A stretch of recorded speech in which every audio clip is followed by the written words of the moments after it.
တနေ့ထက်တနေ့တိုးတက်လာမှုတွေနဲ့ချဲစီအသင်းရဲ့မာလီမှုအန်ဆို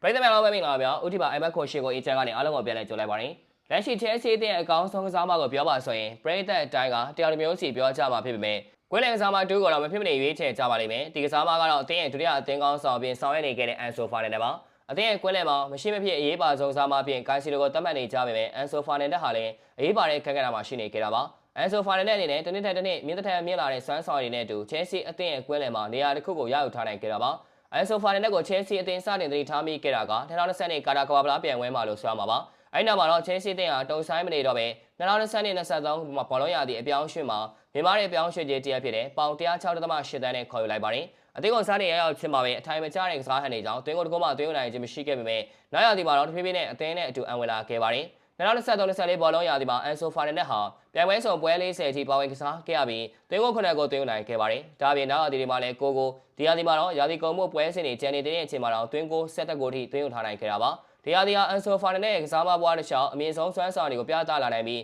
ချဲစီအသင်းရဲ့အားကိုးရဆုံးကွင်းလယ်ကစားမတွေကတယောက်ဖြစ်လာခဲ့ပါတယ်။အသင်းအတွက်ဆိုကျမ်းမယ်ရမ်းမယ်လုံးတင်တာအကုန်လုံးမယ်ဆိုတဲ့အန်ဆိုဟာအသင်းရဲ့ဒုတိယအသင်းကောင်းဆောင်ရာထူးနဲ့ထိုက်တန်သူပါချဲစီအသင်းရဲ့အသင်းကောင်းဆောင်ဖြင့်ရေဂျင်းကတာဝန်ယူနေပေမဲ့လည်းရေဂျင်းမပါဝင်နိုင်တဲ့ပွဲစဉ်တွေမှာတော့ဒုတိယအသင်းကောင်းဆောင်ဖြင့်အန်ဆိုနဲ့တတိယအသင်းကောင်းဆောင်ဖြင့်ကိုင်စီလိုကတာဝန်ယူနေကြတာပါလက်ရှိပရီးမီးယားလိရဲ့နံပါတ်10နေရာမှာကစားနေတဲ့ကွင်းလယ်ကတူတွေထဲမှာအာဆင်နယ်ကရိုက်ပြီးရင်အန်ဆိုဖာနန်ဒက်ကဒုတိယအကောင်းဆုံးစားမလို့သတ်မှတ်ရမှာပါအန်ဆိုဖာနန်ဒက်ဟာအသင်းနဲ့ချုပ်ဆိုထားတဲ့ရှင်းနေစာချုပ်ဟာလည်းပြင်းပြဖို့လိုအပ်နေသေးသလိုတစ်ချိန်မှာလည်းချဲစီအသင်းရဲ့အသင်းကောင်းဆောင်တူဖြစ်လာဖို့အတွက်အရေးချင်းကောင်းတွေရှိနေကြတာပါကလန်အသင်းမှာသာမကလေဝေးစင်အသင်းမှာပါအဓိကကွင်းလယ်လူဖြစ်နေတဲ့အန်ဆိုဟာချဲစီအသင်းဈေးကြီးပေးပြီးခေါ်ယူခဲ့တဲ့ကစားသမားတွေထဲမှာမှန်ကန်တဲ့ခေါ်ယူမှုဖြင့်ထိဆုံးမှရှိနေကြတာပါ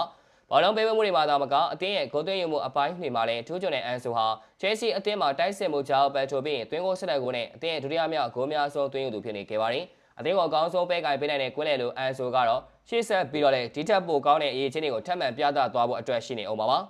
ဗီဒီယိုလေးကဒီလောက်ပါပဲအဆုံးလေးကြည့်ရှုပေးခဲ့ကြတဲ့ပရိသတ်ဒုတိယအချိန်တိုင်းကိုကျေးဇူးထိုးပဲတင်ရှိပါရခင်ဗျာ